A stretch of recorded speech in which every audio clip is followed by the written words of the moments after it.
Assalamualaikum warahmatullahi wabarakatuh. Salam jumpa, salam silaturahim, salam kenal dan salam bahagia kepada seluruh Yurja Lovers dimanapun kalian berada. Seperti biasa kita jumpa lagi dalam acara Voice of Yurja, satu tempat di mana kita saling berbagi inspirasi, pengalaman yang datang dari guru-guru di MTS Madrasah Jakarta. Untuk episode kali ini saya akan menghadirkan satu sosok yang mungkin kalian semuanya sudah mengenal, atau bagi kalian juga yang belum mengenal. Beliau adalah seorang pemimpin, seorang guru, seorang motivator bagi seluruh warga MTS Madrasah Jakarta. Siapakah dia? Beliau adalah Bapak Haji Rizky Firdaus SPD. Terima kasih Pak Kiki. Saya manggilnya Pak Kiki apa Pak Rizky ini? Boleh, Pak Kiki boleh. Pak Kiki aja ya, Rizky lebih enak ya. Baik, amin. Terima kasih. Yurja Lovers dimanapun kalian berada, sebagaimana kalian ketahui, beliau ini dikenal sangat tegas dan sangat disiplin.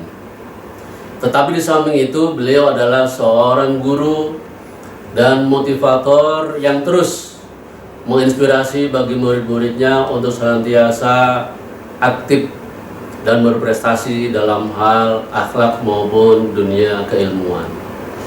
Baik, sebagai langkah awal, saya ingin bertanya kepada Bapak Haji Rizky Firdaus terkait dengan kebiasaan sehari-hari dulu. Sebagaimana mungkin lazimnya guru-guru atau pejabat-pejabat di tempat kantor di mana berada, pasti ada kegiatan khusus nih. Barangkali bisa diceritakan sedikit kehidupan sehari-hari Pak Kiki ini dari pagi sampai malam. Baik, terima kasih Pak Amin dan semuanya Yurja Lover. Terima kasih sebelumnya saya diundang ke podcast Voice of Yurja. Ini suatu kebanggaan buat saya bahwasanya ada program baru di MTS Undatul Rasihin. Dan alhamdulillah saya hari ini bisa mengisi podcast untuk mungkin sekedar membagi sedikit pengalaman-pengalaman saya selama memimpin khususnya di MTS Undatul Rasihin. Jadi terkait dengan tadi Ustadz Amin menanyakan kepada saya tentang aktivitas keseharian saya, sebenarnya tidak banyak yang berbeda dengan orang pada umumnya. Artinya saya tetap membagi antara waktu pribadi saya, kemudian ibadah saya, kemudian keluarga saya, dan juga mungkin ada sedikit waktu yang saya bagi untuk usaha yang sedang saya lakukan. Ya ini yang jadi persoalan nih. Mungkin harus saya perdalam nih pertanyaannya nih, karena memang kesibukan di MTS Undatul Rasihin itu kan luar biasa ya, dari pagi sampai sore. Itu bagaimana caranya itu bisa bagi waktu untuk kegiatan usaha nih, terutama boleh diceritakan nih usahanya apa, di bidang apa dan sebagainya. Ya, jadi baik Pak Amin dan Yurja Lover semuanya. Sebenarnya pada intinya mungkin saya lahir dengan didikan yang memang cukup dengan karakter kuat, sehingga ketika saya sekarang melampaui kehidupan pada fase seperti ini, saya berusaha untuk mencoba mengatur waktu seakurasi mungkin. Artinya apa-apa yang saya lakukan pada keseharian saya memang sebenarnya memang sudah saya jadwalkan, sudah saya buat alokasi waktunya, sehingga saya tinggal berkomitmen terhadap apa yang telah saya buat sebisa mungkin, seideal mungkin, meskipun di lapangan terjadi mungkin ya kesibukan yang di luar batas, tapi saya insya Allah masih bisa dalam koridor yang masih kita bisa ukur gitu Pak Amin. Untuk keluarga bagaimana dukungan dari keluarga nih, istri, anak-anak? Alhamdulillah sejauh ini saya mendapatkan keluarga yang luar biasa, mendukung karir saya, mendukung keseharian saya. Alhamdulillah saya juga dikaruniai oleh 2 anak, dan salah satunya sudah kelas 9 MTS di Umdatul Rasyidin Jakarta. Alhamdulillah mereka mendukung segala aktivitas saya. Artinya kegiatan-kegiatan yang sifatnya bisa membangun madrasah pada khususnya, mereka sering memberikan kontribusi pemikiran biasanya. Jadi saya suka cerita kalau malam dengan keluarga saya mengumpul dalam rangka quality time dengan keluarga saya tentunya ya.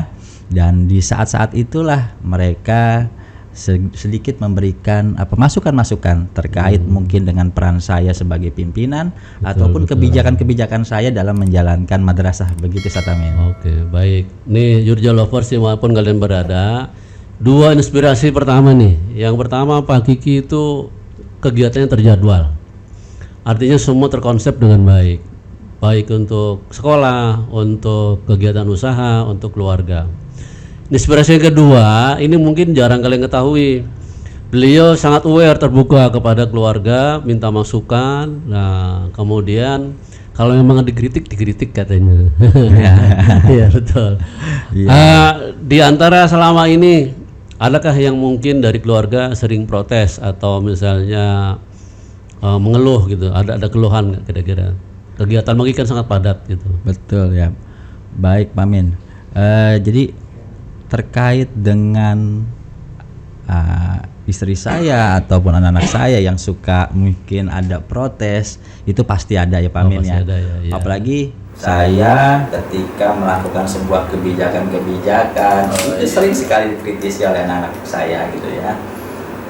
Tapi saya pikir itu justru komunikasi yang bagus buat saya, karena di sana berarti ada hubungan interpersonal saya dengan anak-anak saya ataupun dengan keluarga saya, sehingga itu juga memberikan kontribusi positif tentunya bagi kehidupan saya dan karir saya di madrasah.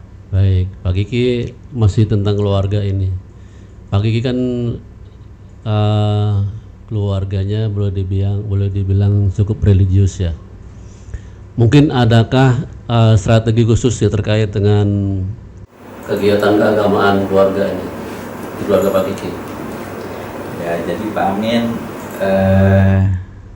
memang sebenarnya kalau dilihat asal usul saya bukan hadir dari latar belakang seorang kiai atau seseorang yang pernah mondok gitu, tetapi alhamdulillah ketika saya menikahi istri saya sekaligus sebagai keturunan pendiri Umdatul Rasyidin, alhamdulillah saya dikaruniai istri dan anak yang solehah. Amin. Alhamdulillah mereka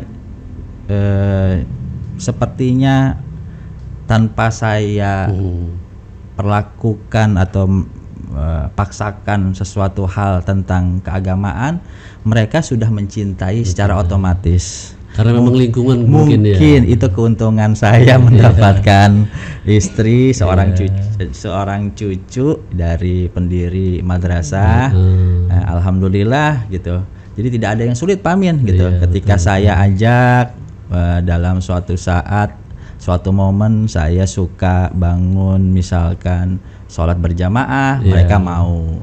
Kadang-kadang ketika kami sholat tarawih, kami lakukan juga di rumah bersama-sama, atau mengaji bareng, atau mendengarkan minimal murojaah terkait dengan misalkan ada capaian-capaian untuk anak saya kan di madrasah ini punya capaian-capaian tentang hafalan Quran. Nah, kami melakukan bersama-sama kadang-kadang, entah menyetel YouTube atau menyetel bukan musik ya, menyetel murotal ya. Kami bersama-sama menyimak gitu, murojaah gitu bersama-sama. Jadi secara khusus saya paling hanya memotivasi anak-anak saya, istri saya, misalkan untuk anak saya ayo kamu belajar ilmu tajwid, kamu belajar ilmu mantik, kamu belajar ilmu qawaid.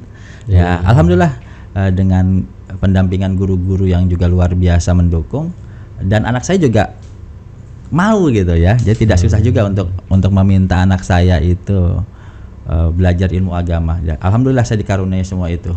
Alhamdulillah. Ya, luar biasa Pak Kiki. Mungkin untuk Yurja Lovers di rumah yang tahu siapa istrinya Pak Kiki nanti komen ya, silakan di komen nanti ya. Beliau luar biasa ini. Terakhir Pak Kiki nih terkait dengan keluarga nih. Apa sebelah tantangan terbesar dalam keluarga ini ketika Pak Kiki itu ingin menerapkan apa yang Pak Kiki inginkan? Mungkin terkait dengan kebiasaan saya yang tanda kutip orang mungkin melihatnya tegas ya, dengan karakter saya yang disiplin gitu. Kadang-kadang juga mungkin itu sedikit banyak ya, biasalah terjadi benturan-benturan kecil, gesekan-gesekan kecil di keluarga saya. Misalkan saya minta maghrib, misalkan matikan TV gitu, kita sholat dulu, kemudian tidak boleh pegang handphone kecuali hari libur. Kemudian ayo mengaji, ayo menghafal Quran. Ya itu kadang-kadang ya itu terlihat seperti kejam gitu ya. Tapi saya pikir karena ini adalah masa golden age anak-anak saya gitu ya. Saya pikir saya juga mempunyai tanggung jawab sebagai seorang pemimpin rumah tangga untuk mengajak anak, istri ataupun keluarga saya pada umumnya untuk terus mengabdi kepada jalan Allah Subhanahu wa taala. Ya, alhamdulillah luar biasa ya Yurja Lovers. Baik, kita sudah mengenal beliau dari sisi keluarga. Sekarang kita korek lebih dalam. Dari mana sih Pak Kiki ini asal mulanya, pendidikannya, SD-nya di mana, SMP-nya di mana? Waduh. Sampai sekarang nih beliau. Silakan Pak Kiki. Ini kalau saya cerita tentang latar belakang saya sebenarnya malu Pak Amin. Tapi ini karena ini podcastnya sebenarnya santai ya Pak Amin ya. Jadi sebenarnya perjalanannya panjang. Kalau saya ceritakan mungkin episodenya nanti bisa panjang. Tapi singkat kata beginilah. Sebenarnya pada dasarnya saya tidak pernah masuk ke sekolah-sekolah agama Pak Amin. Semuanya umum ya? Semuanya umum. Saya masuk pertama di SDN 03 Pagi di Pondok Kopi. Kemudian saya melanjutkan ke SMP Negeri 199 Pondok Kopi, 199 Jakarta. Iya, dekat. Kemudian SMA-nya di 103 Klender. 103. Dekat stasiun. Dekat Pasar Perumnas. Pasar Perumnas Klender. Jadi SD, SMP sampai SMA saya mengambil backgroundnya pendidikan umum betul Pak Amin. Cuma ini ada cumanya nih. Memang juga saya juga datang dari latar belakang keluarga yang cukup religius. Artinya sejak saya SD Pak Amin itu saya sudah dibiasakan kalau pulang sekolah itu ngaji Pak Amin. Ngaji. Sampai dengan saya SMA gitu ya, itu saya masih ngaji gitu loh. Meskipun ngajinya mungkin kalau di sini disebutnya ngaji diniyah ya. Ngaji diniyah itu dari kelas 1 sampai kelas 4 Pak Amin. Kemudian saya juga suka ikut kajian-kajian remaja di tempat saya dulu gitu ya. Model remaja masjid. Ya, remaja masjid. Bahasanya apa sih? Likoan gitu ya Pak Amin ya. Ya, jadi saya sebenarnya kereligiusan itu sudah mulai muncul, sudah mulai diterapkan oleh orang tua saya sejak saya kecil. Cuma memang saya tidak tahu kenapa, karena memang yang saya pahami waktu zaman saya belum menemukan madrasah seperti Yurja. Gitu. Artinya madrasah itu dulu masih di benak saya kaitannya itu seperti apa ya? Pesantren. Ya masih klasik sekali Pak Amin. Yang dekil, yang kumel, yang bau pesing, jadul gitulah. Makanya waktu itu mungkin saya sebagai anak juga tidak tertarik untuk Papa itu masuk ke sebuah lembaga pendidikan Islam, Ya, tetapi memang betul. saya tidak, orang tua saya tidak habis meminta saya, menyuruh saya untuk sekolah agama.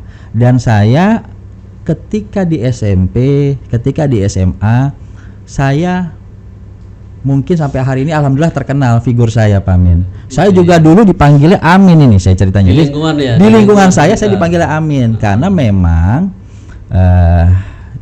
di kawanan saya, di teman sepermainan saya di SMP dan SMA, memang saya itu banyak sering berkontribusi dalam kegiatan-kegiatan keislaman. Misalkan saya suka ikut lomba azan, lomba tilawah. Dulu kan masih ada zamannya juga lomba sholat berjamaah gitu ya, Pak Amin ya.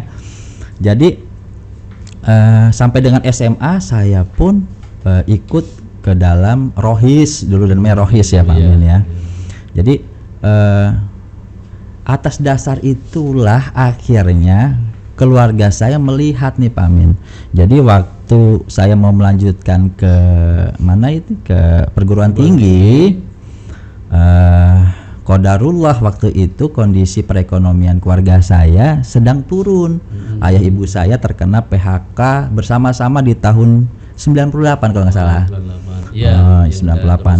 Iya, waktu itu usia saya kelas 2 SMP.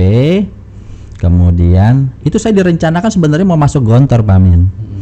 Masuk pesantren Gontor gitu kan. Akhirnya karena sesuatu hal itu terjadi, kondisi finansial keluarga menurun, akhirnya saya terus meneruskan di SMA, yaitu ya SMA 103 itu. Yang penting dekat. Yang penting dekat, SMA 103 itu. Kemudian rupanya orang tua saya, terutama ayah saya ini punya keinginan lah gitu ya, daripada nggak masuk Gontor lebih baik masuk perguruan tinggi yang jurusannya Islam gitu kan. Nah pada dulu namanya apa ya, UMPTN ya, ujian masuk perguruan tinggi negeri. Saya memilih yang pertama itu hubungan internasional Universitas Diponegoro. Yang kedua ya Semarang ya. Yang kedua saya memilih jurusan bahasa Inggris UI. Oh iya. Alhamdulillah, Pak Amin, tidak ada yang diterima. Itu di tahun pertama. Sehingga pada saat itu saya sempat vakum atau istirahat 1 tahun ya? 1 tahun. Tapi rupanya ya ini hebatnya, alhamdulillah saya dapat juga keluarga yang luar biasa. Jadi di tengah-tengah tantangan ujian dari Allah kepada keluarga saya, itu ada sosok kakak saya juga yang cukup menginspirasi. Dia tidak habis akal. Jadi 1 tahun itu saya digembleng, Mamin. Saya digembleng, saya disuruh mengikuti banyak kegiatan kursus pembelajaran. Ada bahasa Jepang, ada bahasa Inggris. Itu yang saya ingat, bahasa Jepang, bahasa Inggris, sampai saya mengikuti bimbingan belajar di Nurul Fikri. Programnya namanya Ronin, tidak salah, programnya Ronin namanya, program alumni ya. Nah di tahun kedua saya diminta oleh kakak dan ayah saya, bagaimana kalau kamu masuk ke pendidikan bahasa Arab saja. Wah saya kaget waktu itu, Pak Amin. Yang penting masih ada agamanya gitu ya. Karena mereka pikirnya tuh saya tuh hebat aja gitu. Karena kan waktu sekolah-sekolah di SMP, di SMA itu kan mungkin saya cukup banyak memberikan kontribusi di sekolah. Akhirnya saya cobalah tuh masuk jurusan Bahasa dan Sastra Arab di Universitas Negeri Jakarta. Itu sudah berubah menjadi UNJ. Kan sebelumnya dulu namanya IKIP. Ya. Sudah masuk ke UNJ. Nah, akhirnya alhamdulillah saya diterimalah tuh jurusan di jurusan pendidikan bahasa dan sastra Arab waktu itu. Qismul Lughah wal Arabiyah. Itu kalau sama SMA-nya nggak linear ya berarti ya?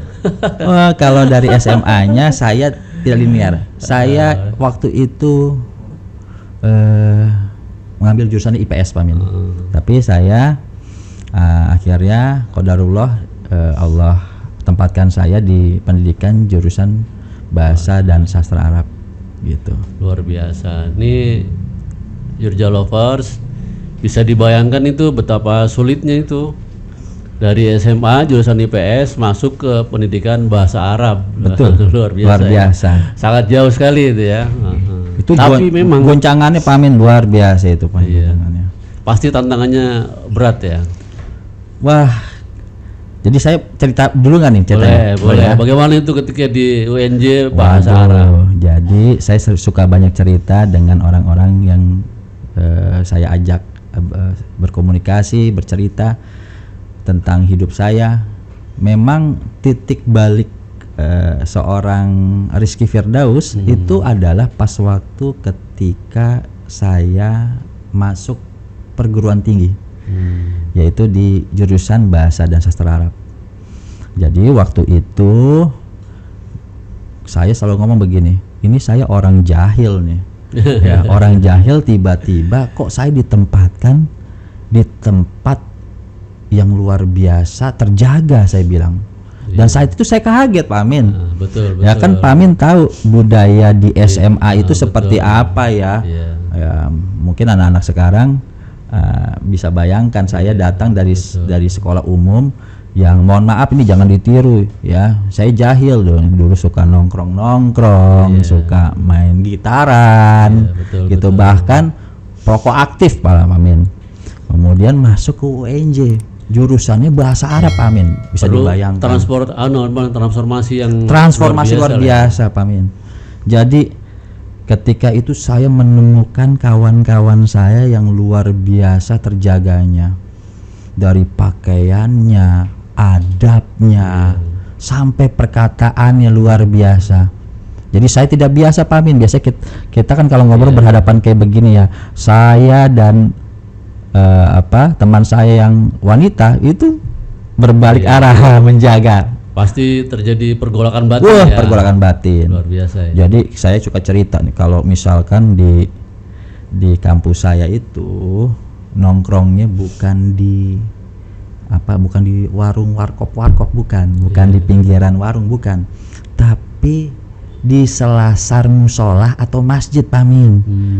Nah otomatis kan saya mengikuti mereka kan. Iya, betul. Mereka di kantongnya itu punya Al-Quran yang kecil-kecil Pak Amin. Al-Quran saku. Ya itu memang budaya di sana. Budaya di sana luar biasa. Kalau saya sampurnamil Pak Amin. Sampurnamil. Saya luar biasa. Teman-teman saya pakai bajunya koko, baju muslim, celananya bahan. Saya waktu itu pakainya kaos, pakainya kemeja, pakainya celana jeans, sepatu saya sepatu kets. Pokoknya saya berbeda.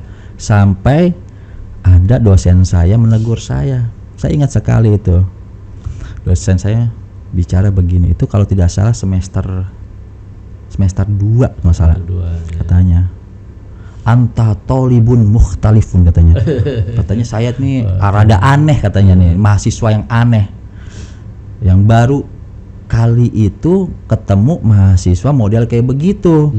Begajulan. Dan itu baru lingkungan Amin, belum masuk ke pembelajarannya. Saya harus menghadapi pelajaran-pelajaran yang memang belum pernah saya dapatkan sebelumnya. Kalau dulu kan di diniyah itu hanya sebatas bahasa Arab dasar. Sementara materinya udah tinggal tinggi ya. Saya waktu itu terkaget-kaget ketika belajar ilmu nahwu dan sorof, yaitu ilmu yang belum saya pelajari sebelumnya. Jadi ketika saya belajar diniyah kan hanya dasarnya saja. Paling mengenal huruf mengenal fiil, jumlah, paling seperti itu. Kalau ini sudah sampai perubahan i'rabnya segala macam. Saya ceritanya disuruh membaca kitabnya gundul nih. Nah, saya kan nggak biasa. Iya betul. Nah, asal baca kitab saya Saya mati-matikan ujungnya, karena kan saya tidak tahu hukumnya waktu itunya. Nah, hukum qa'id itu saya tidak tahu. Iya, Ya. betul. Akhirnya dosen saya melihat nih, kok saya rada beda gitu kemampuannya. Jadi kemampuannya bukannya bagus, kemampuannya kok rendah. Nah, sampai saya waktu itu ditegur, kenapa kok begini sih kamu gitu? Emang kamu nggak pernah belajar? Padahal dalam hati saya langsung ngomong begini. Waktu itu ada dosen saya, almarhumah Ustazah Rosnida Kahar, kalau tidak salah. Itu turun temurun itu. Ustadz Kahar, Rosnida, kemudian banyak itu. Saya kenal beliau, alhamdulillah. Makanya waktu itu saya katakan sama beliau langsung begini, Ibu, saya datang ke sini mau belajar, saya niat belajar. Tapi kalau saya selalu diomelin di setiap pertemuan, selalu dikoreksi, bahkan dijatuhkan lah, dipermalukan gitu, saya pikir ini namanya bukan pembelajaran, Bu. Saya bilang begitu. Terus dia katakan begini gitu, tidak mungkin, lah mungkin gitu katanya. Saya mengajarkan kamu mundu sogir, mulai dari awal, nggak mungkin katanya. Ini hadhihi jami'ah katanya. Ini tuh udah kampus gitu, bukan sekolah yang masih dasar gitu. Itu semester kurang lebih semester 3. Akhirnya disitulah saya mendapatkan sebuah gejolak di dalam batin dan jiwa saya kuat atau tidak nih begitu ya. Ragu-ragu. Sebenarnya kalau niat belajar saya kuat, Pak Min. Saya itu adalah orang yang paling suka menghadapi suasana baru, tantangan baru. Meskipun saya harus masuk ke UNJ jurusan bahasa Arab, saya mungkin tidak mempunyai basic dasar yang cukup, tapi saya mencoba. Sampai akhirnya saya memutuskan waktu itu, Pak Amin, saya belajar lagi di daerah hutan kayu, namanya Ma'had Al-Manar. Al-Manar, betul. Nah, itu pimpinan Ustadz Anis Mata. Nah, saya belajar 1 tahun di Ma'had Al-Manar, belajar bahasa Arab itu dari habis asar, dari ba'da asar sampai dengan ba'da isya. Itu hampir setiap hari lah saya mencoba mengejar ketertinggalan saya, supaya saya bisa untuk minimal mengikuti ritme, mengimbangi lah ya yang ada di situ ya. Karena saya waktu ketika sudah semester 5, saya tuh sudah punya pikiran, apakah saya harus ahli jurusan saja ya? Kalau saya ahli jurusan berarti saya sudah kelewat 5 semester. Sementara saya juga sempat vakum 1 tahun. Jadi saya mau kelar kapan ini? Kan saya punya pikiran kayak begitu. Di semester 5 itu gejolak, apalagi teman-teman saya sudah mulai tumbang satu persatu. Jadi teman-teman saya itu yang pertama kali itu dulu di UNJ itu jurusan bahasa Arab, kalau nggak salah 40 orang mahasiswanya, mahasiswanya 2 kelas itu, Pak Min, dibagi 2 kelas. Itu tumbang satu persatu. Bukan hanya yang dengan background yang umum, bukan yang background pesantren juga pada banyak yang nggak kuat. Biasanya kalau di UNJ itu ada 3 kelompok yang mundur. Gimana tuh? Yang pertama, biasanya dia terpaksa karena nggak kuat. Misalnya jurusannya ini awal-awalnya mau, di tengah putus, karena nggak kuat. Yang kedua, biasanya ada bisikan dari yang lain tuh, oh di sini aja lebih enak, kesini lebih enak, bodoh. Iya, betul banyak seperti itu. Ada bisikan-bisikan, ayo pindah ke sini gitu. Teman-teman saya juga pada ngajakin saya, kita pindah aja ke Fakultas Ilmu Sosial atau Fakultas Ilmu Pendidikan. Jadi banyak waktu itu memang tapi belum tergoyahkan. Alhamdulillah belum tergoyahkan.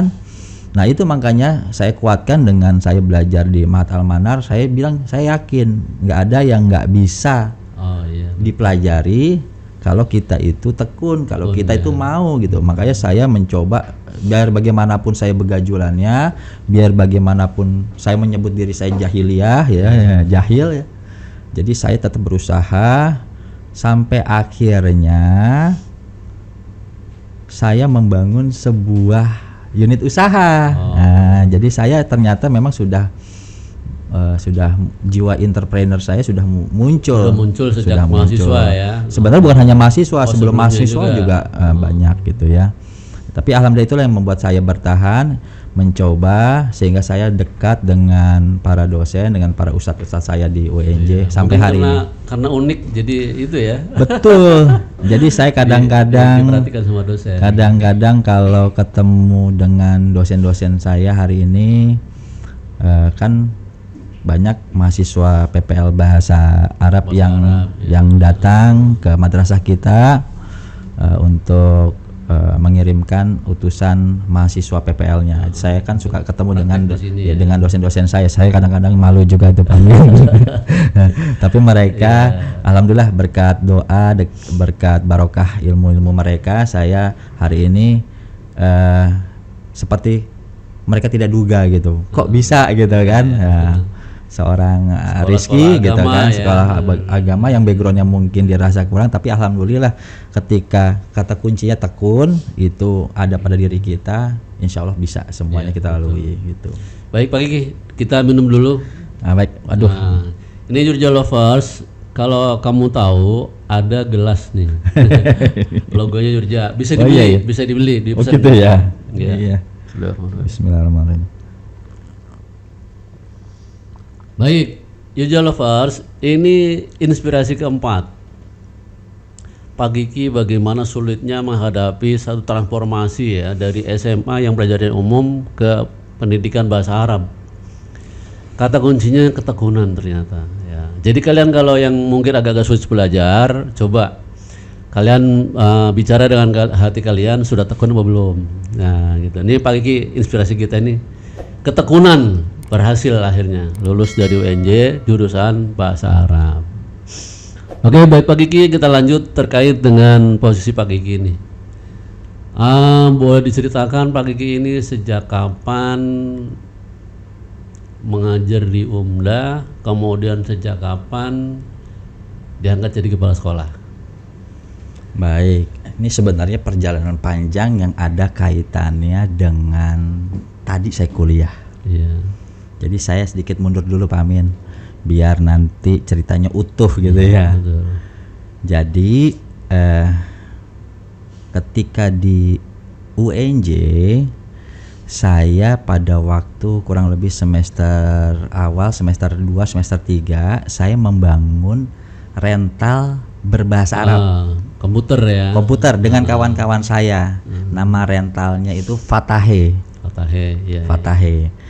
Dan kurang lebih ada 4 orang. Nah, kami mulai dari satu komputer itu melakukan jasa pengetikan berbahasa Arab. Dulu kan kalau dulu kan komputerisasi itu masih langka Pak Min gitu ya. Masih jarang orang yang punya komputer, punya laptop tuh jarang.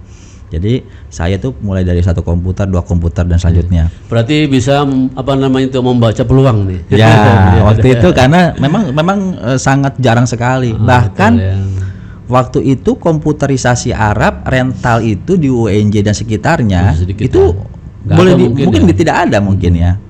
Sampai pada akhirnya ketika kawan-kawan saya sudah mulai sibuk menyusun skripsi, saya masih asik nih Pak Min dengan usaha saya. Biasalah kalau ketemu duit susah ada. Akhirnya saya membangun usaha yang lebih besar. Rental juga tapi ada internetnya. Kemudian ada terjemahnya. Jadi saya ini awalnya takut berbahasa Arab, saya sudah mulai mencoba-coba untuk sampai dengan menterjemah buku-buku berbahasa Arab atau tugas-tugas berbahasa Arab mahasiswa itu kan. Saya bangun sendiri itu. Rental saya berubah dari Fatahe menjadi Kitun. Nah, Kitun itu artinya apa ya? Kucing ya. Kucing karena waktu itu tempat itu lokasinya banyak kucing di daerah Daksinapati itu. Gitu. Nah, kemudian saya membangun itu. Nah, ceritanya kok saya malah lebih tanda kutip lebih suka gitu ya ke pelajaran yang sifatnya teknologi gitu loh. Jadi di dalamnya teknologi ya. Teknologi gitu loh. Akhirnya sampai saya diundang atau dipanggil lah sama waktu itu dosen saya, dosen komputerisasi Arab, namanya Ustadz Barnabas. Ki, lu ke jurusan ngapain? Tolong nih bantuin gue untuk melihara jaringan. Melihara jaringan komputer, maintenance komputer, maintenance printer, segala macam. Akhirnya disitulah saya punya kedekatan emosional dekat dengan jurusan bahasa Arab.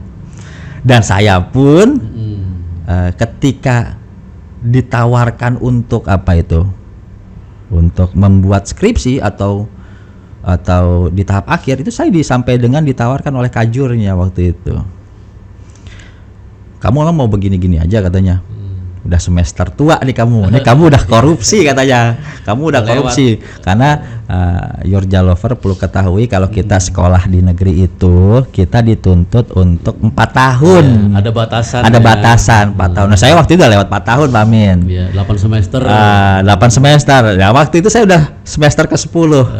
Nah, tapi saya diberikan kemudahan itu. Jadi katanya, ayo kita susun skripsi, nanti saya bimbing gitu lah. Saya mulai punya kedekatan dengan jurusan seperti itu. Tapi datangnya dari IT itu. Saya maintenance jurusan segala macam. Akhirnya luluslah saya.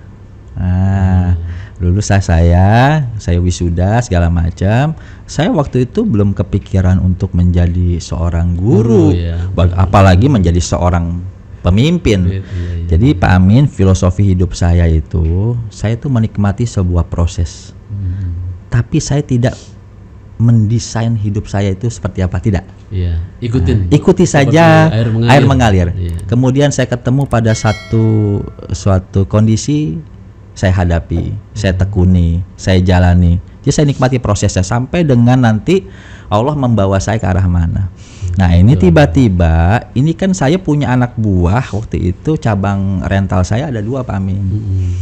Nah, anak buah saya itu yang membantu saya di rental itu tak lain tak bukan tuh junior saya di bahasa Arab. Iya. Gitu, di junior. Anak buah. Nah, waktu itu dia datang begini. Saya masih ingat ini. Mungkin kalau nanti dia nonton podcast ini juga dia teringat dengan cerita itu. Namanya itu adik kelas saya di bawah saya, kalau salah 2 tahun di bawah saya, namanya Mursyid nih. Datang ke saya, "Bang, gue kerja dong di tempat lu," gitu katanya. "Lu mau kerja apaan di sini? Kan kerja di rental begini-begini aja." Saya bilang gitu. "Ya lu kan tahu Bang, gue habis ditinggal sama orang tua gue." Nah, kebetulan Bang habis orang tuanya nih, orang tua ayahnya ini habis meninggal, Pak Amin. Sehingga dia kebingungan ini, ntar gimana kuliah gue gitu, biaya ongkos terus segala macem. Saya bilang ya sudah, yuk. Kalau mau gabung silakan. Bergabunglah dia. Dapat sekitar 2 bulan, barusan 2 bulan. Kemudian di suatu saat dia datang lagi ke saya. "Bang, mohon maaf ya Bang," katanya. "Kenapa?" "Gue sebelum ngelamar di sini Bang, di tempat lo," katanya, "gue udah ngelamar di sebuah sekolah menjadi seorang guru komputer. Tapi gue kerja di lembaga komputer ya Bang," gitu. "Anterin gue ke Bang." Wow, pengen minta dianterin lagi. Nah, karena memang kondisinya waktu itu teman saya si Mursyid ini tidak punya motor. Akhirnya saya anterin tuh Pak Amin hari Sabtu kalau tidak salah ke sebuah kediaman pimpinan lembaga komputer di Kayu Tinggi. Saya anterin lah. Ya, namanya Pak Irfan nih. Saya anterin ini. Nah, seperti biasanya saya mengantarkan dia karena saya memang tuh waktu itu perokok memang Pak Amin. Jadi saya tuh waktu dia di dalam biasanya di luar aja sambil merokok gitu lah, sambil disediain kopi ya saya ngopi gitu seperti biasa. Nggak lama ya, kurang lebih ada sekitar 20 menitan pimpinan lembaga ini yang namanya Pak Irfan ini keluar bersama teman saya nih si Mursyid ini. Si Mursyid garuk-garuk kepala, si Pak Irfan ngomong begini, "Baru kali ini," katanya, "ada seorang pencari kerja, pelamar kerja diterima tapi ditolak. Kan itu lucu kan ya. Tapi dia ngelamar, tapi ketika diterima ditolak. Nah saya bingung kan, maksudnya apa sih? Saya tanya, gimana sih ceritanya? Ya iyalah bang, katanya. Ini besok gue hari Senin harus udah ngajar nih di sebuah madrasah. Di sebuah madrasah di daerah Cakung. Nah itu ngajarnya dari Senin sampai Sabtu. Kalau dulu kan kita kan sekolah Senin sampai Sabtu ya, belum full day ya. Lah gue gimana bang? Kuliah gue masih ada. Terus belum nyusun skripsi. Nanti gue bagaimana, katanya dia gitu. Ya saya pikir, oh, ya sudah kalau memang nggak mau diterima nggak bisa gitu kan. Ya sudah. Tapi kok tiba-tiba si Pak Irfan ini ngomong begini, Mas, gimana kalau Mas aja yang gantiin temennya ke sana? Lah, gimana urusannya? Saya bilang, saya tidak pernah melamar, tiba-tiba kok saya disuruh gantiin teman saya. Tuh. Tolonglah Mas, soalnya besok harus Senin harus sudah aktif ini pembelajaran. Dan ternyata singkat cerita saya baru paham bahwasanya dulu itu madrasah yang dimaksud adalah madrasah ini, madrasah Yurja, MTS Umdatul Rasihin. Jadi MTS Umdatul Rasihin atau Yurja ini, MTS Yurja itu bekerja sama dengan lembaga komputer dari segi aset unitnya serta pengajarnya selama 3 tahun waktu itu. Nah, akhirnya saya bergabung dengan Pak Irfan. Jadi waktu itu saya bukan guru atau tenaga di bawah naungan Umdatul Rasihin. Bukan naungan madrasah, tetapi di naungan naungan lembaga gitu. Singkat kata, saya akhirnya mengabdilah di sini. Sekarang tahun berapa itu, Pak? Tahun itu 2006. Jadi 2006 tuh saya masih menjadi tenaga kerja di bawah naungan lembaga pendidikan komputer di sana. Nah, waktu itu Pak Irfan bilang minta sama saya sampai dengan 1 bulan saja. Kemudian ketika gajian kan saya kan datang ke rumah Pak Irfan di Kayu Tinggi. Gimana Pak? Besok saya sudah off ya Pak gitu. Jangan Pak Rizky, katanya. Ini saya belum ketemu penggantinya gitu ya. Bulan depan lagi, begitu terus sampai dengan dia bilang katanya sampai dengan 1 semester Pak Amin. Saya pikir kan 1 semester ya 6 bulan gitu ya selesai. Nah, saya pikir waktu itu saya tidak memikirkan apa-apa gitu. Saya pertama tidak pernah memikirkan saya digaji berapa. Berjalan aja ya. Berjalan aja. Makanya saya pikir, karena waktu itu juga saya kan punya usaha dan di usaha saya sudah jalan karena banyak anak buah saya yang sudah bisa menjalankan, secara otomatis saya bisa tinggalkan gitu. Dan saya waktu itu posisi saya itu memang sudah kurang lebih ya semester berapa ya? Udah semester terakhir.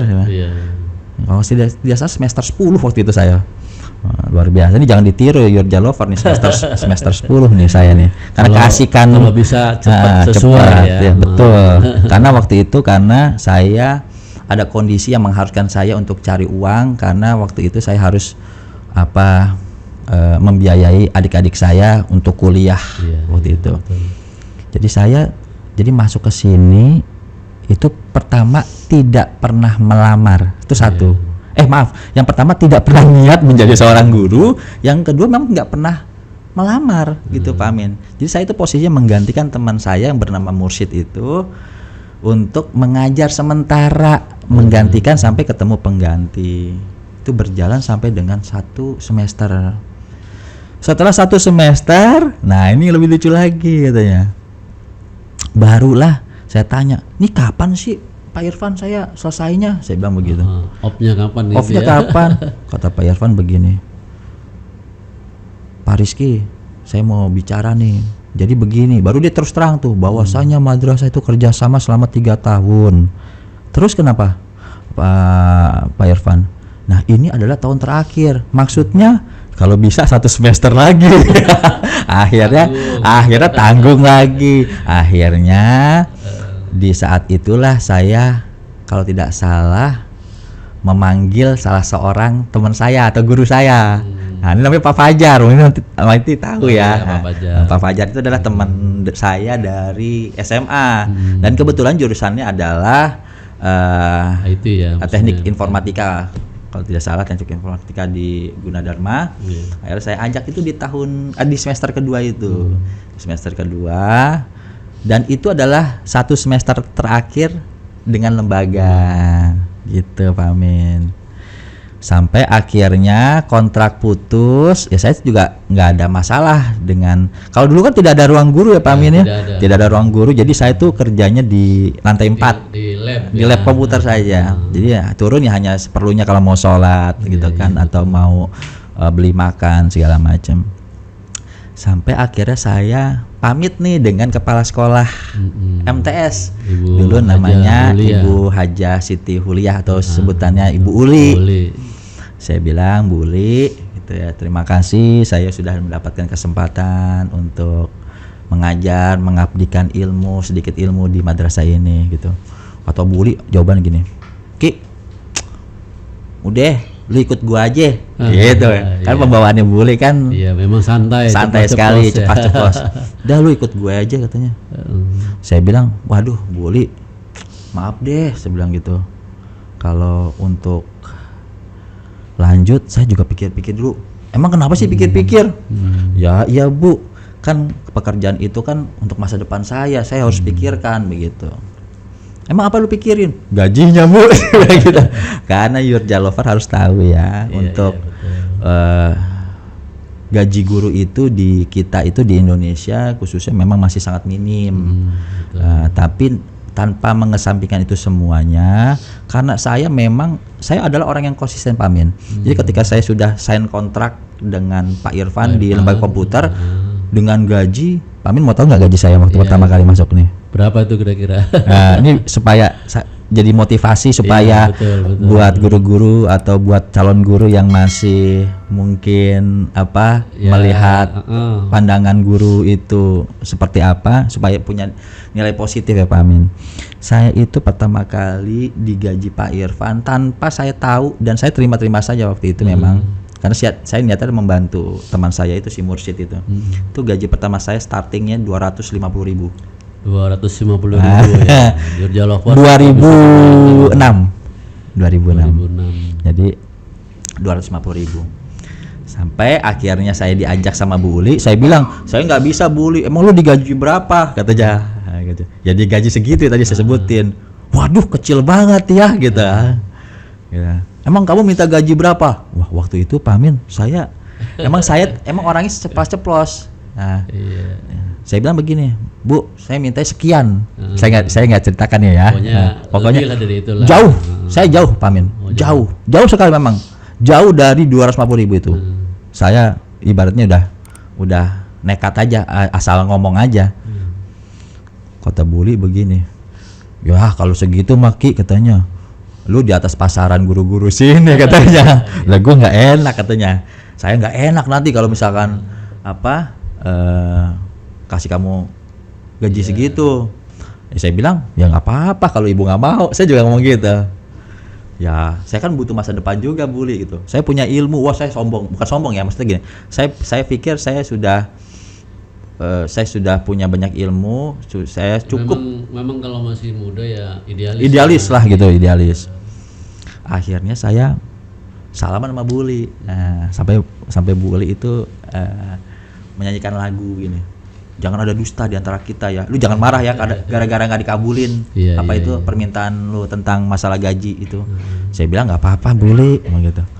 Jangan ada dusta ya. Jangan ada dusta. Dia nyanyi tuh. Jangan ada dusta di antara kita katanya. Akhirnya saya pulang lah Pak Amin. Pas pulang dulu itu kita itu zamannya masih SMS Pak Amin ya. Iya. SMS ya, masih SMS. Belum ada WA itu. Belum ada WA, belum ada BlackBerry, masih pager itu. Pager ya, mungkin kalau anak-anak sekarang nggak tahu pager itu apa. Nggak kenal. Jadi SMS. Kalau salah habis Isya.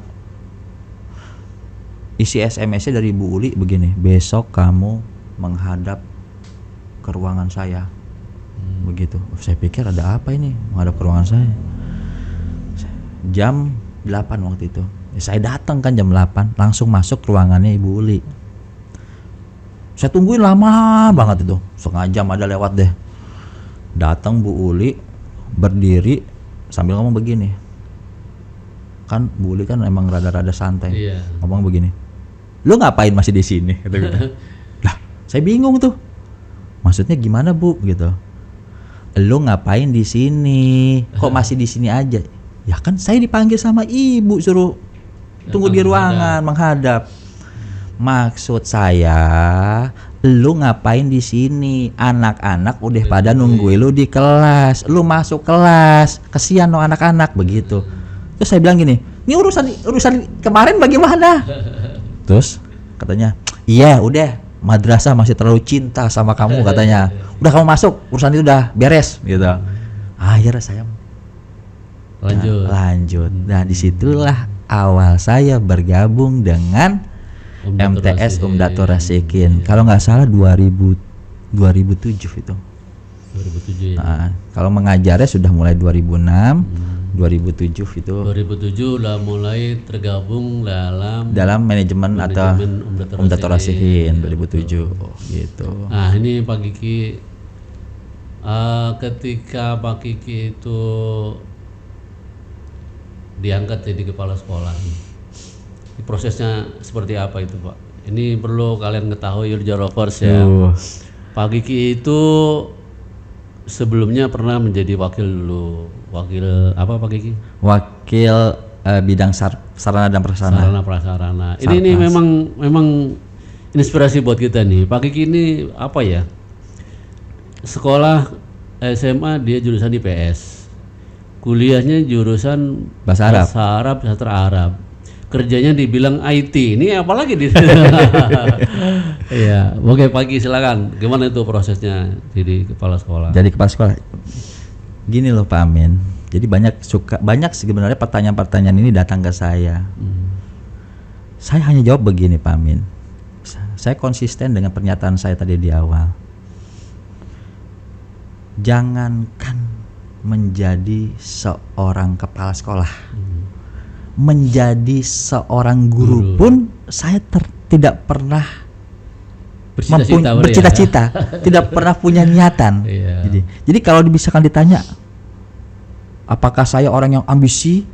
Ya, saya seorang ambisius sehingga karir saya tiba-tiba menjadi seorang kepala sekolah di sini. Semuanya yang saya dapati hari ini itu mengalir begitu saja Pak Amin. Tidak ada yang pernah direncanakan. Bagaimana kok saya merencanakan sebagai seorang kepala sekolah menjadi seorang guru pun yang tadi saya ceritakan, saya tidak pernah. Jadi betul. Tidak pernah.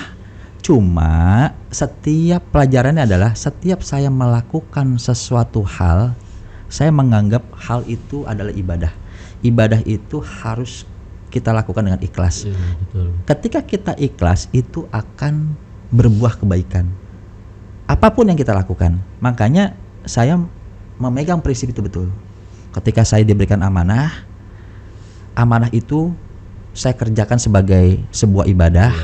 Nilai ibadah itu akan bernilai kalau kita ikhlas. Ikhlas itu munculnya berkah ya. Ya betul. Itu saya katakan gaji guru ke waktu itu 250.000 dapat apa sih Pak Amin? Saya waktu itu masih bolak-balik. Ya udah habis lah. Mungkin guru-guru yang satu lettingan dengan saya juga paham kok. Gitu loh. Jadi saya memang benar-benar mengawali karir pendidikan atau keguruan saya itu mulai dari dasar yang memang dari guru. Kemudian saya waktu itu kan guru TIK dengan Pak Fajar. Kemudian saya diangkat sebagai kepala lab dulu Pak, kepala lab berjenjang, kepala lab komputer. Setelah kepala lab komputer, kemudian saya mengikuti belajar dengan almarhum Ustadz Haji Afwillah, almarhum Pak Jaab, mungkin para Yurja Lover mengenal. sosok dari almarhum Haji Afillah. Haji Afillah ini mentor saya juga yang luar biasa. Waktu itu saya mengikuti dia itu untuk menangani bidang sarpras di MTS. Kemudian ketika Ustadz Haji Afillah berpulang, saya menggantikan posisi beliau untuk Wakil ya. Bukan, sebagai kepala koperasi Pak Men. Oh, koperasi, masih koperasi. Nah, untuk mengelola koperasi. Nah, setelah mengelola koperasi, baru saya menjadi sarpras itu ya. Nah, setelah jadi wakil sarpras, barulah saya menggantikan posisi Ibu Uli. Nah, jadi Ibu Uli ini salah satu orang yang berpengaruh dalam membentuk karakter saya, menginspirasi. Jadi beliau ini adalah mentor saya, bagaimana caranya menjadi seorang pemimpin yang arif dan bijaksana itu. Betul. Nih Jogja Lovers di rumah, ingat ya, kemarin pada pertemuan yang dulu, kalau kita mau maju, kita harus punya orang-orang yang menginspirasi hidup kita. Ya, seperti pagi ini, beliau sangat menginspirasi kepada Pak Haji Afillah, Ibu Haja Hulia, ya. Termasuk mungkin nanti dari keluarga. Barangkali pagi ini, ada nggak dari keluarga Pak Kiki, maksudnya orang tua atau saudara, yang menginspirasi Pak Kiki sehingga komitmennya itu kuat? Ya. Jadi saya sampai hari ini juga sering menyampaikan kepada murid-murid saya. Kebetulan kan saya juga mengajar juga di sini. Saya katakan, kalau kau kejar akhirat, ya dunia akan kau dapat. Tapi kalau kau kejar dunia akhirat belum tentu kau gapai gitu kan. Jadi saya mengamati kehidupan saya sejak saya ini kan mantan orang kaya, mantan orang mampu lah gitu ya. Kemudian dimiskinkan sama Allah, kemudian kembali lagi dibangkitkan lagi. Artinya saya melihat pada fase hidup saya hari ini adalah keberkahan, keikhlasan itu adalah buah dari hasil yang sebenarnya kita lakukan. Kemudian Allah memandang itu baik dan itu patut dibalas. Artinya kalau ditanya apakah saya punya sosok yang bisa menginspirasi kehidupan saya sampai dengan hari ini, sosok tersebut adalah pengalaman. Jadi pengalaman itu menurut saya adalah guru yang berharga gitu. Dan saya banyak sekali mendapatkan pembelajaran dari pengalaman-pengalaman saya. Dan tentunya sosok-sosok seorang tokoh itu tentunya banyak. Banyak. Seperti saya mendapatkan cerita dari banyak guru-guru, meskipun saya tidak mengalami bagaimana kepemimpinan pada saat Kiai Haji Abdullah Azhari gitu kan, Kiai Haji Muhammad Ahyad ya. Itu kan orang-orang yang luar biasa, itu juga menginspirasi saya. Jadi tentunya ini menjadi motivasi saya juga gitu loh. Dengan slogan yang tadi itu, kalau kau kejar akhirat maka dunia akan kau dapat. Makanya saya tanda kutip Pamin, ketika saya sudah masuk ke jurusan bahasa Arab waktu itu, dengan segala kekurangan saya di sana memutuskan saya mulai berhijrah, gitu ya. Betul. Berhijrah dari zaman jahiliyah gitu ke zaman yang terang benderang. Nah ini Jogja Lovers, ini Pak Kiki prinsipnya luar biasa ini. Makanya nanti ketika kalian lulus dari Yurja, ingetin tuh, kau kejar akhirat, dunia pasti dapat. Kalau kau kejar dunia, belum tentu dapat. Ingetin ya. Bisa jadi kamu cari madrasah atau pesantren yang lebih bagus nanti. Ya, oke, baik Pak Kiki. Ya. Luar biasa ini Mungkin pertanyaan-pertanyaan yang agak-agak mungkin sedikit pribadi ya. Gimana? Pak Kiki ini boleh dibilang dikenal disiplin ya. Disiplin, kalau di kita keras mungkin keras ya, keras, disiplin. Baik itu kepada siswa maupun kepada guru juga ya. Memang buahnya luar biasa ya. Awal-awal mungkin agak-agak sulit, tapi akhir-akhir guru siswa merasakan manfaatnya. Nah, pagi ini apa yang menjadi pedoman Pak Kiki sehingga kedisiplinan itu harus diterapkan di sekolah? Jadi kalau ditanya saya itu disiplin atau tegas, kayaknya juga nggak 100% benar, Pak Amir. Betul. Artinya begini, pendahulu saya, mentor saya yaitu Ibu Uli itu adalah sosok yang sangat menginspirasi saya, mengajarkan saya tentang yang namanya ketegasan. Jadi nanti kita akan ketemu dua buah kata. Yang pertama namanya tegas, yang kedua namanya bijaksana. Iya. Ini beda-beda tipis nanti nih. Tegas itu dalam artian ketika ada sebuah aturan yang sudah disepakati bersama, itu wajib kita ikuti. Wajib kita berkomitmen, bertanggung jawab terhadap diri sendiri. Nah, saya kembalikan lagi kepada Yurja Lover.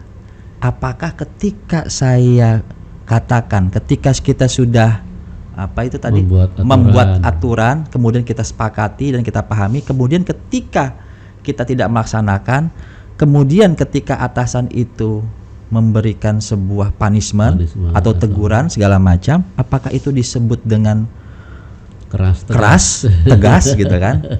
Saya pikir keras dan tegas harus ditempatkan pada proporsional ya. Nah, artinya begini, kalau dalam rangka itu adalah menegakkan aturan, dalam rangka menjaga standar dan mutu kualitas layanan, itu wajib kita pegang. Ya. Nanti ketemu dengan misalkan yang namanya bijaksana. Nah, bijaksana ini lawannya saklek. Jadi kalau tegas kemudian harus nurut, itu namanya udah sebuah keputusan. Biasanya kan kita suka mengeluarkan namanya SK, surat keputusan. Tapi ada yang namanya nilai toleransi, Pak Amin. Kalau dalam kepemimpinan namanya kebijaksanaan. Nah, buah hasilnya namanya kebijakan. Jadi biasanya saya juga sering mengeluarkan kebijakan-kebijakan buat guru-guru saya, buat murid-murid saya, sehingga nanti juga saya kembalikan apakah saya itu bagian dari tegas atau pelin-pelan gitu. Kalau menurut saya itu kebijakan. Kalau kebijakan itu terkait biasanya saya dengan uzur. Ya, misalkan ada guru yang tiba-tiba tidak bisa masuk karena ada sesuatu hal mendadak dan alasannya itu masuk akal. Saya perlu kenapa harus saya marah? Gitu. Harus bijak ya. Harus bijak gitu kan. Ketika ada anak yang mungkin terlambat masuk ke sekolah, kemudian ketika ditanya kenapa nak kamu terlambat masuk ke sekolah, ternyata dia berjalan kaki dari Semper sampai dengan gang masjid karena tidak punya ongkos dan mengakibatkan itu terlambat, kemudian saya tidak bisa menegakkan aturan disiplin itu, tidak bisa.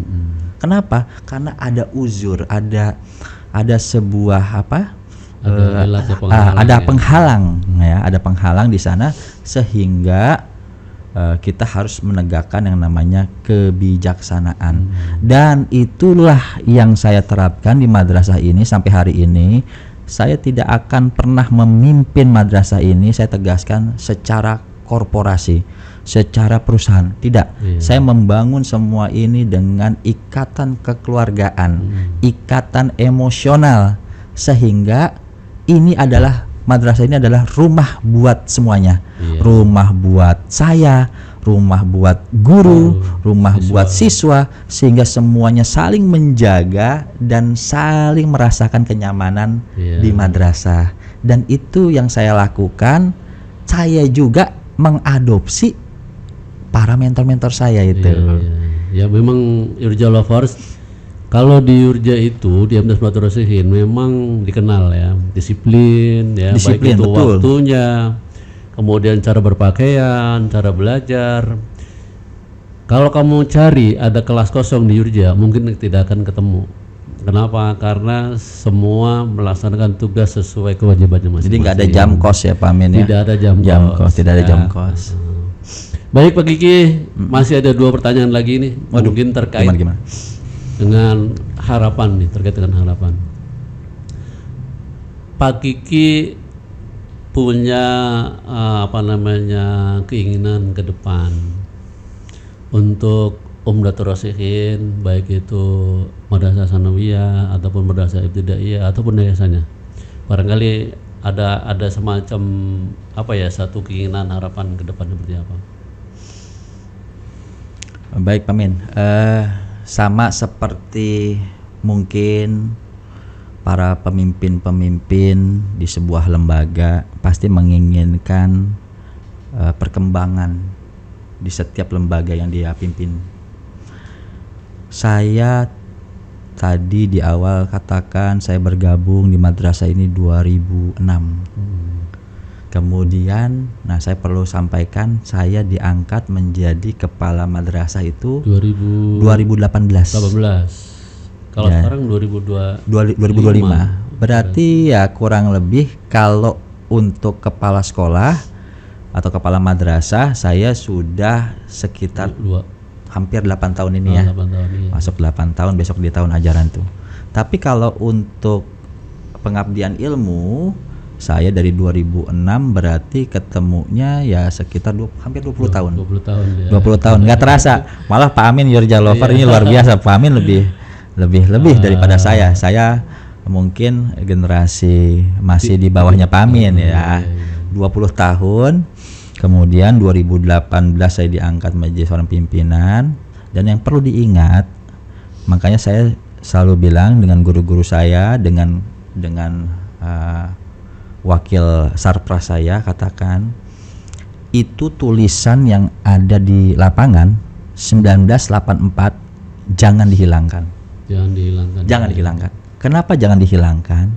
Supaya ada catatan pada memori kita bahwasanya sudah begitu lamanya madrasah ini berdiri dan dibangun dengan perjuangan yang luar biasa dan bertahan sampai dengan hari ini.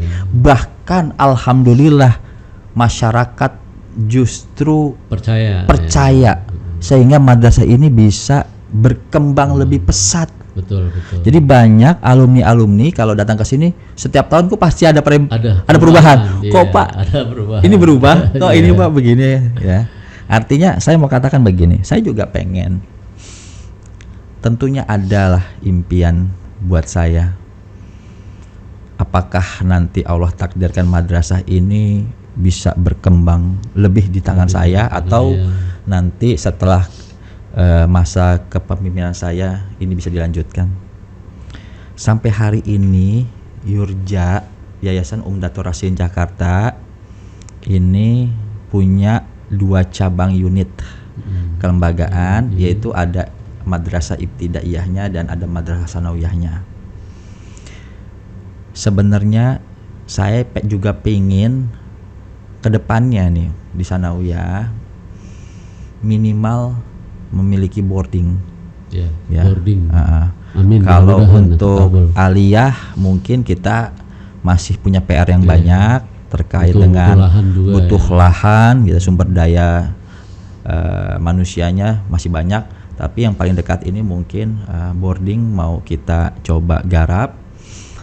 Kemudian unit-unit kewirausahaan seperti layaknya pesantren Gontor Pak Amin. Betul. Sehingga Yurja itu bukan hanya sebagai contoh dari lembaga keilmuan, tapi juga sebagai contoh unit kewirausahaan, ekonomi mikro yang bisa dikembangkan di madrasah, sehingga ketika nanti lulusannya keluar dari madrasah, mereka juga bisa mandiri, mereka juga bisa bermanfaat, mereka juga bisa menuangkan kemampuannya dari segi hobinya atau dari segi kemampuan kecakapan dirinya dan lain-lain, sehingga mereka bisa punya value di masyarakat. Jadi bukan hanya angka-angka di dalam rapot, tapi punya keterampilan, punya skill, betul.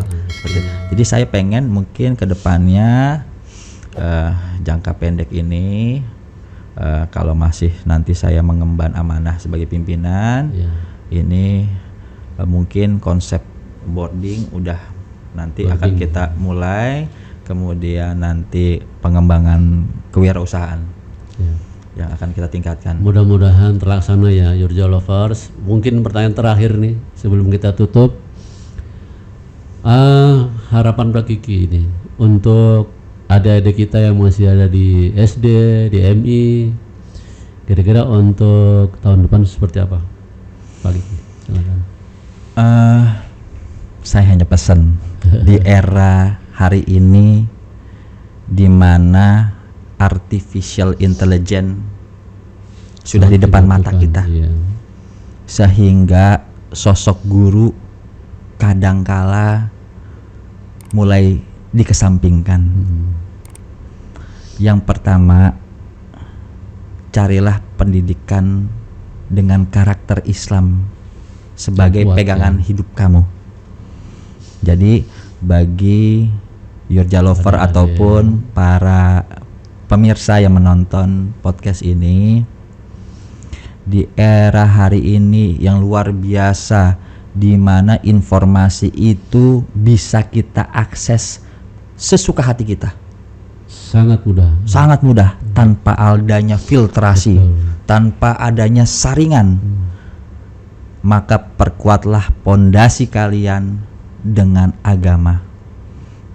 Maka ketika agama itu masuk menjadi pedoman hidup kalian, kalian punya sebuah modal, sebuah filter kehati-hatian. Ya. Banyak hari ini kita lihat para pelajar yang adab dan etikanya itu luar biasa, berbeda dengan zaman kita dulu ya Pak Amin ya. Betul. Luar biasa. Pornografi di mana-mana ya. Kemudian tawuran di mana-mana gitu loh. Obat-obatan. Luar biasa tantangan hari ini. Boleh kalian belajar dengan teknologi, dengan dunia maya. Boleh kalian belajar dari search engine. Boleh kalian belajar dengan chat GPT. Boleh kalian belajar dengan artificial intelligence. Tapi kalian tetap membutuhkan sebuah guru. Supaya apa? Supaya tidak tersesat. Makanya pilih nanti sekolah-sekolah agama yang baik gitu ya. Salah satunya tentunya sampai hari ini Madrasah Umdatul Rasikin MTs Yurja masih memegang prinsip itu. Artinya kalian tidak hanya dituntut untuk cerdas secara intelijensi, tapi kalian juga dituntut untuk tinggi secara moral dan akhlak, cerdas emosional. Jadi banyak orang pintar Pak Amin hari ini, tetapi orang yang beretika, berakhlak, beradab itu sangat jarang sekali. Dan saya ngomong seperti ini karena saya orang jahil gitu Pak Amin ya. Saya orang jahil. Tapi saya punya prinsip begini. Sampai hari ini pun gitu ya. Saya mungkin masih belum ideal dikatakan seorang pimpinan yang ideal ya, yang bagus, yang baik segala macam. Tapi saya mengajak kepada murid-murid saya, kepada Yurja Lover untuk mencintai guru kalian, ambil keberkahan dari ilmunya supaya hidupmu itu lancar, berkah. Jadi yang namanya berkah itu dulu almarhumah Nyai Mas'ah mengatakan bahwasanya yang disebut berkah itu seperti pelumas, Pak Min. Jadi kalau kita melakukan sesuatu lancar aja gitu. Seperti ada yang ngedorong gitu, nggak dipersulit segala macam, dimudahkan. Itu namanya berkah gitu loh. Betul. Nilainya mungkin secara zohir kecil, tapi ketika masuk ke dalam tubuh manfaatnya jadi besar. Gitu. Itu namanya berkah. Untuk itu sekali lagi buat para Yurja Lover, para pemirsa semua penonton podcast ini, saya mengajak kalian, ajak keluarga kalian untuk kembali kepada ajaran Al-Quran sesuai dengan tuntunan Al-Quran dan Sunnah Nabi Muhammad SAW. Insya Allah hidup kalian akan terjaga. Alhamdulillah. Baik, terima kasih. Mudah-mudahan Yurja Lovers dimanapun berada bisa mengambil manfaat dari podcast ini. Banyak sekali inspirasi yang bisa kita ambil ya, terutama kalian lihat background beliau Pak Kiki ini luar biasa, dari lompat-lompat sekolah ya, tapi ujung-ujungnya berkah. Alhamdulillah. Pak Amin, ingat nggak ada film namanya Pesantren Rock and Roll? Oh iya, betul. Kalau waktu mau Ramadan, saya tuh ya seperti itu. Jadi biar begajulan, tapi kalau kita terkait dengan ibadah, ya jangan coba-coba tawar-tawar dengan aturan Allah. Gitu. Jadi saya biarpun begajulan, biarpun jahil, tapi urusan agama saya nomor 1.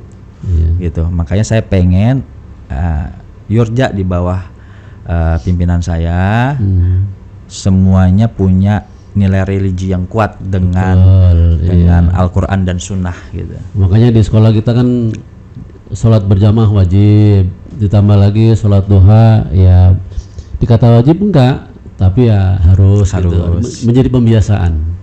Baik Pak Kiki, luar biasa hari ini podcastnya. Mudah-mudahan apa yang disampaikan bisa bermanfaat buat kita semuanya, wabil khusus buat adik-adik kita yang ada di Yurja. Satu terakhir nih, ada pertanyaan dari Fitri @23. Pak, itu Yurja Lovers siapa? Gitu. Jadi Yurja Lovers itu siapa? Siswa, guru, kemudian orang tua, alumni, atau siapa saja yang terkait dengan MTS Umdatul Rasain Jakarta. Jadi kalian pemirsa, pendengar yang melihat podcast ini, kalau punya perhatian kepada Yurja, maka disebut Yurja Lovers. Itu saja. Terima kasih, semoga bermanfaat. Insya Allah kita sambung dengan episode yang lain, dengan guru yang lain yang menginspirasi. Terima kasih. Wassalamualaikum warahmatullahi wabarakatuh.